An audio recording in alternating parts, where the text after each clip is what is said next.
Hi there, Candace here, and I am here today to talk to you guys about how to transform your social media. But I want to give you guys some time because we know it's Thanksgiving, and so we want to make sure that you guys have some time to get your coffee, get your piece of paper and a pen so that you can write down some notes for today. So I have this lovely timer here. If my computer will work the way that I want it to. Perfect. So while it's going, you and me, Kyle, can talk about Thanksgiving. Awesome. I like it. Do you What have do any you apple cider, or are you more of like an eggnog fan? we didn't have either, but there was some wine. I'm not gonna lie, there was some wine Ooh. around, but yeah, no, we had a good time. Do you like eggnog? Oh yeah, absolutely. I So love eggnog. Like it is a problem. I could probably drink a gallon of it. Like it's just that's my thing. yeah, closer to Christmas, I'm sure we will have some eggnog.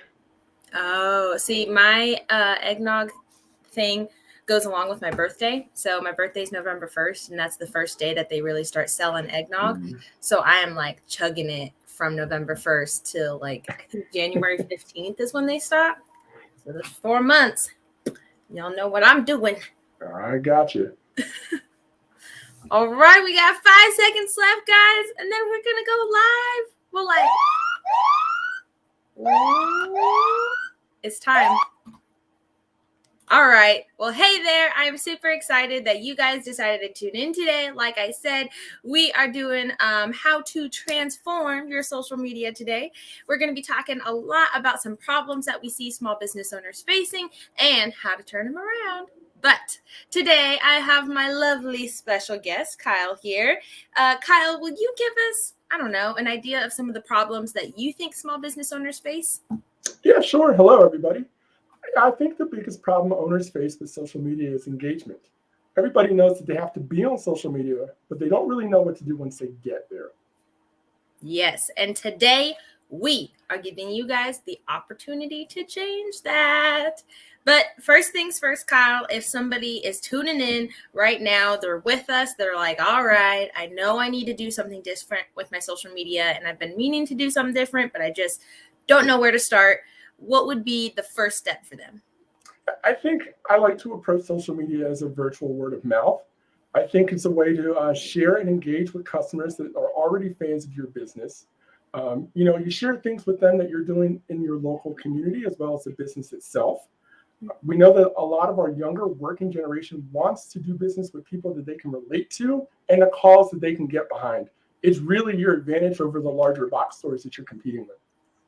Yes, I love what you are talking about our younger generation because I was just reading an article about this where it was talking about our younger generation and millennials do want a cause that they can get behind. And one thing that the article was recommending that you do is look into aspirational communication and how it's an excellent method of communication for this target audience. But are you familiar with aspirational communication or do you know anything about it? Give me your thoughts. Yeah, so I know it's communication style focused on positive and motivating messages. I also know that this strikes a chord with our millennial generation, and we have to keep in mind that they are now the largest working generation today. And also remember that they grew up with this technology. So this is how they're used to doing business. And this is why we all need to kind of keep this in the forefront and adapt to this. Yes, I don't know about anybody else tuning in, but if I can do everything from my phone and not talk to a real person, that is just an A1 thing in my mind. But how do you know all of this, Kyle? You sound like super knowledgeable. You know a lot about a lot of things. How do you know it? I've been in the digital marketing world about just shy of 10 years now, right? So I've worked for Cox Automotive for a while, and I also worked for Gannett Loans USA today, and now I'm here with BizIQ. But a lot of the focus is really around the buyer journey and customer behavior. So we learned a lot about how people think and how they go through to make a purchase, big or small. Yes. Now, I know we were talking about this is the virtual word of mouth, but I do want to jump into our next topic here. Kyle, what is step two? What do business owners need to do after they've decided, hey, this is my virtual word of mouth? I need to take this seriously.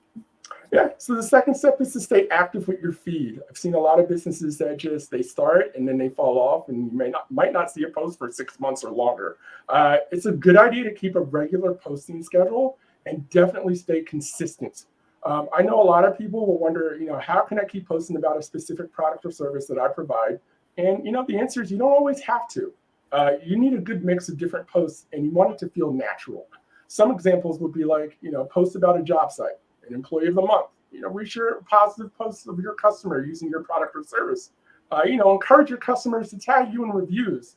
If you're going to a local event, share it.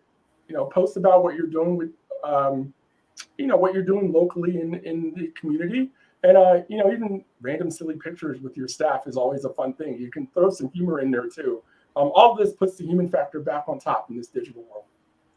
Yes, I love the human factor touch too, because if we know anything, it's that people don't buy from businesses, people buy from people. And so if you can add that personal touch, it's really going to go a long way.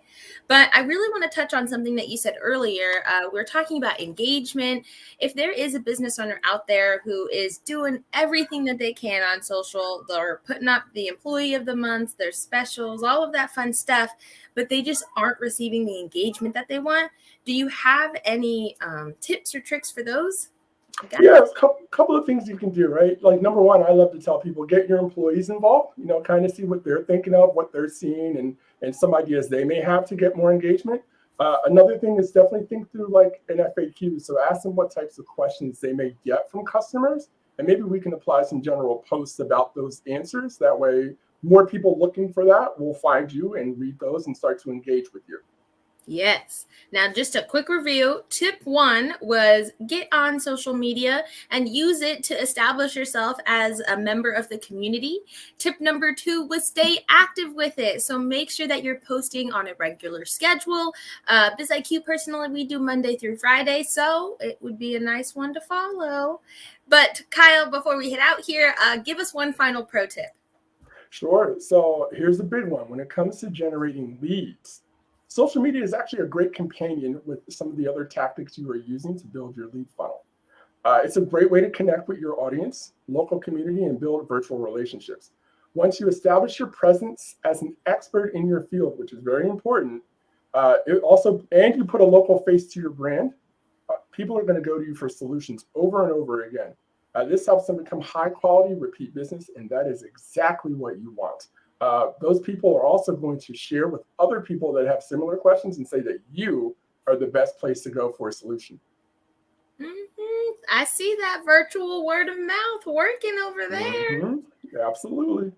And before we take off today, I have a question for you, our audience. Are you loving this live stream? Because if you are, I need you to comment it down below because it helps the algorithms. It lets them know that you love us and we love you and that it's just a big old love fest so you can continue to see all of our great content. But Kyle, give us a final recap. If somebody's walking away today, what do they need to know?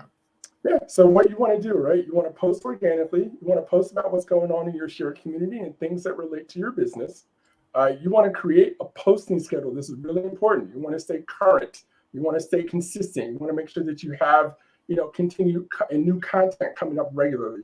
And then finally, when it comes to leads, it's just important to remember that you want to get in front of those people and have them help share what you've done to help them and put that human factor back out there on social media. Yes, I love it. Oh, and we did have Julia tuning in who said she absolutely loves these live streams. Well, we love you, Julia. It's a love fest, like I was telling you. But that is a wrap for this week, folks. Thank you, Kyle, for taking the time out of your schedule today. I know, Black Friday, there's a lot of other things you might want to be doing right now, but I appreciate your time. No, it was a good time. Thank you very much. And thank you to our lovely audience. I always love when y'all tune in, and especially when you engage in the comments. So keep it coming, and I will see you guys here next week on Thursday so that we can chat some more. Alrighty, folks. Till then.